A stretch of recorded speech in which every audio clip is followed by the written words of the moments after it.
Hello students, चलो आम ए देखा केते इंपोर्टेंट धारा और अनुच्छेद। तो प्रथम देख धारा 1 भारत राष्ट्र मानकर एक संघ। Article 1 India is a union of state. 2 article 40 40 gram panchayat गठन formation of gram panchayat. Article 243 bracket a बोले ओडिया रे को सेटा होची पूरा पूरी पंचायत राज व्यवस्था। देखो 40टा खाली ग्राम पंचायत एटा पंचायत राज व्यवस्था बोले 3टा जाक मिसई ओके। नेक्स्ट आर्टिकल 148 148 होची कंट्रोलर एंड ऑडिटर जनरल माने महा हिसाब रक्षकंकर ऑफिस बा कार्य विषय। आर्टिकल 280 माने 280 होची अर्थ आयोग रो गठन formation of finance commission. And article 262 होची inter state river water dispute. 262 अंतरराज्य जल विवाद विषय। 263 अंतरराज्य परिषद विषय इंटर स्टेट काउंसिल जोटा प्रेसिडेंट द्वारा ईयरली वंस डका होता है।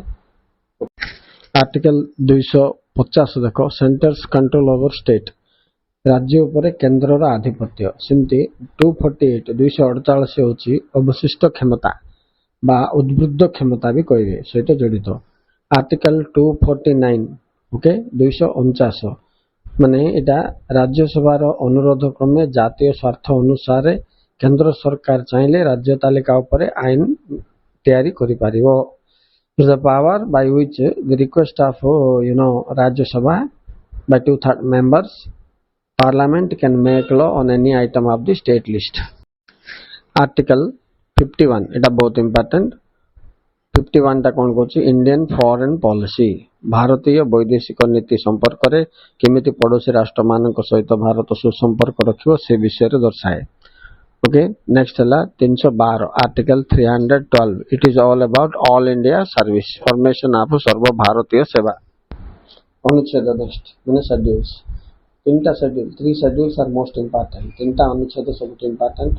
सप्तम अनुच्छेद, एकादश अनुच्छेद, द्वादश अनुच्छेद। 7th schedule distribution of power between central and state government on the 3 list. सप्तम अनुच्छेद कौन केंद्र राज्य सरकार मध्य क्षमतार बंटन विषय लिखाई। एकादश बोले 11th होची ग्रामांचल स्वायत्त शासन व्यवस्था गठन कार्यावली क्षमता इत्यादि। सेमती द्वादश अनुच्छेद एटा कौन सहरांचल स्वायत्त शासन व्यवस्थार गठन क्षमता कार्यकाल इत्यादि विषय। तो 11टा ग्रामांचल 12 अनुच्छेद सहरांचल ओके। तो 7th 11th and 12th schedule are very important and above articles are likely to come in MCQ or dash below.